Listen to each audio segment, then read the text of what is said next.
તો હાલો, કેમ છો ખેડૂત મિત્રો? હું છું તમારો મિત્ર મહિપત અને આપણી દૂધરેજિયા મહિપત ચેનલમાં તમારું સ્વાગત છે મિત્રો.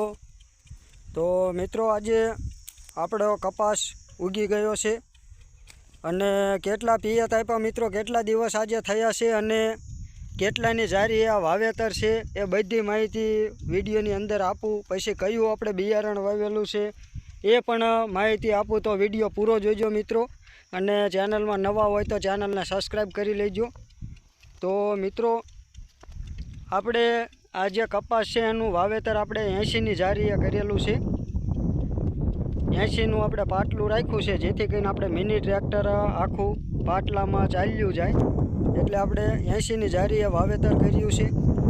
અને બિયારણ પણ મિત્રો આગળ તમને આપણે બતાવીએ કયું બિયારણનું વાવેતર કર્યું છે. અને કપાસ મિત્રો આપણે આજે 6 દિવસનો થયો છે.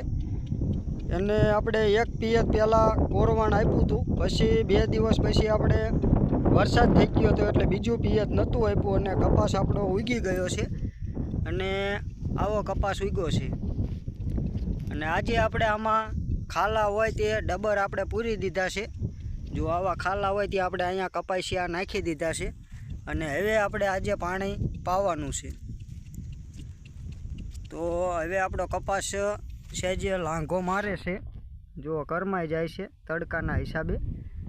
અને 6 દિવસ થયા છે મિત્રો. તો કપાસ આપણો સરસ એવો આવો ઉગી ગયો છે. હજી થોડોક નાનો કપાસ છે એટલે આમ આપણે ભરતા તો નથી બહુ.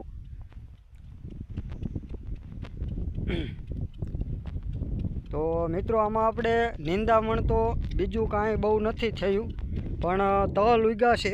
કારણ કે આપણે તલવાળું પડવું હતું, આમાં ઉનાળાના તલ વાવેતર કર્યું હતું.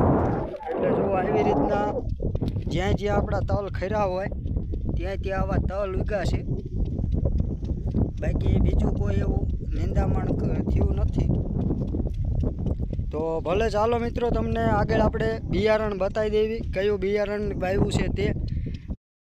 તો જુઓ મિત્રો, આપણે બિયારણમાં એક આ ડૉક્ટર પિંક એનું વાવેતર કરવી છે. અને બીજું મિત્રો આપણે એક આ ધર્મા ગોલ્ડ એનું વાવેતર કરવી છે. આ ડૉક્ટર પિંક આપણે 5G છે અને ધર્મા ગોલ્ડ આપણે બોલગાર્ડનું છે. તો 2 થેલી ધર્મા ગોલ્ડ અને 1 થેલી આપણે આ ડૉક્ટર પિંક 3 એકરમાં આપણે વાવેતર કરવાનું છે. એટલે આ 3 થેલીનું વાવેતર કરવી છે. અને 80નું આપણે 80ની જારીએ વાવેતર છે, એટલે 1 એકરે 1 થેલી આપણે કમ્પ્લીટ થઈ રહે. તો આ બંનેનું મિત્રો આપણે વાવેતર કરવી છે. તો કેવો કપા થાય છે આગળ આપણે બતાવશું.